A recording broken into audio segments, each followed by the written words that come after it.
In our last lesson, we learnt that the income approach to real estate valuation encompasses the discounted cash flow method and the direct capitalization method. Our approach to teaching this lesson will be very different from how it is taught elsewhere.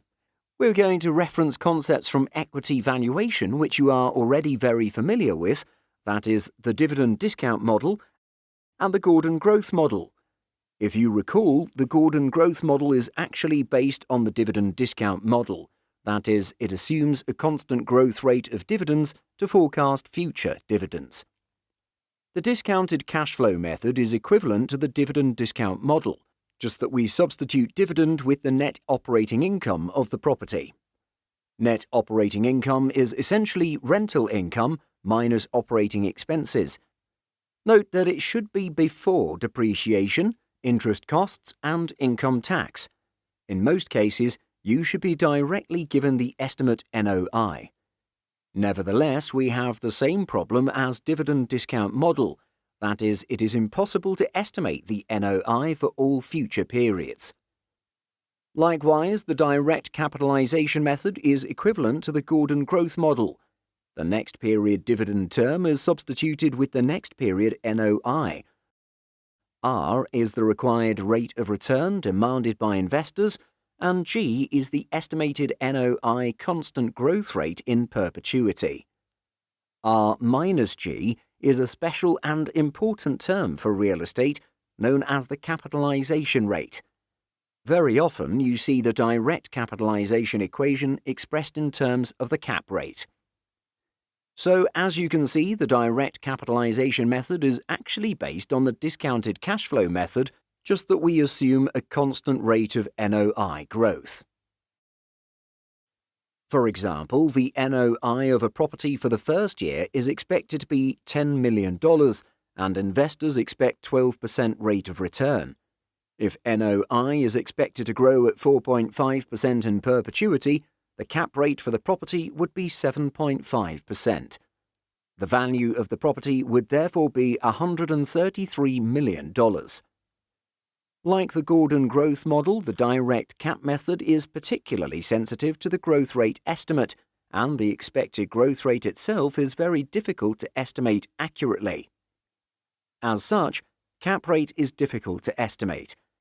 The more common approach to estimate the cap rate is to take reference from comparable property sales. If we rearrange the equation, we have the cap rate equals the NOI divided by the value of the property. So likewise, the cap rate of a comparable is the NOI of the comparable divided by its sale price.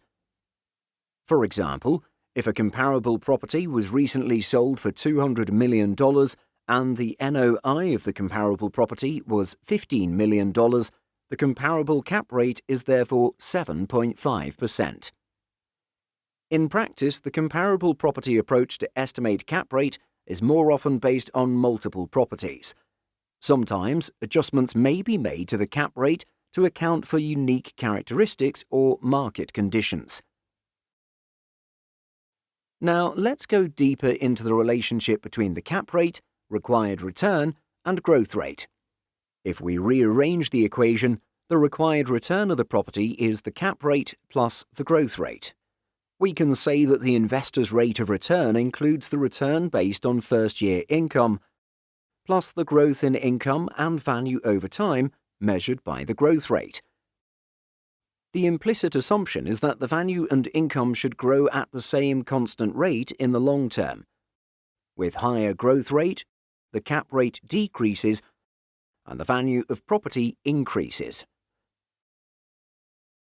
In some lease agreements, the tenant is required to pay all the operating expenses, so in effect, the NOI of the property is approximately the rental income itself.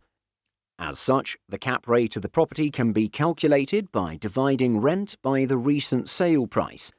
This cap rate is often called the all-risks yield of the property. To value a similar property that has just had its lease renewed, where the tenant pays all the operating expenses, the market value is simply the rent divided by the all-risks yield. One limitation of the direct cap method is the use of only the first year forecasted NOI as the only measure of income. In some situations, a property may have a lower than typical NOI if the property was undergoing major renovation. In such a case, appraisers may prefer to use stabilized NOI, which is what the NOI would be had it been a typical year. Once the stabilized NOI is capitalized, the loss in value as a result of the temporary decline in NOI is subtracted in arriving at the value of the property. So, back to our example. Let's say the property owner is considering a major renovation in the first year, in which the estimated NOI in the first year would be just $3 million. If the renovation was already completed, the first year NOI is estimated to be $12 million. So, if you are the owner, would you choose to renovate the property? Using the same cap rate of 7.5%, the value is $160 million. But because the first year NOI is estimated to be just $3 million, we have to account for this loss in value for the first year. This is a $9 million loss at the end of the first year, and based on 12% discount rate, this is a PV of $8.04 million. The value of the property if the renovation proceeded would be around $152 million.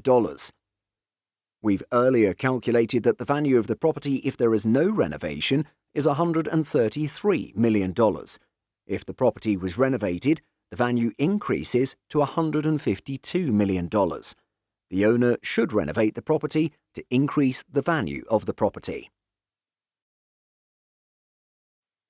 Now, let's go back to our comparison with equity valuation. If you recall, we've learnt multi-stage dividend discount models.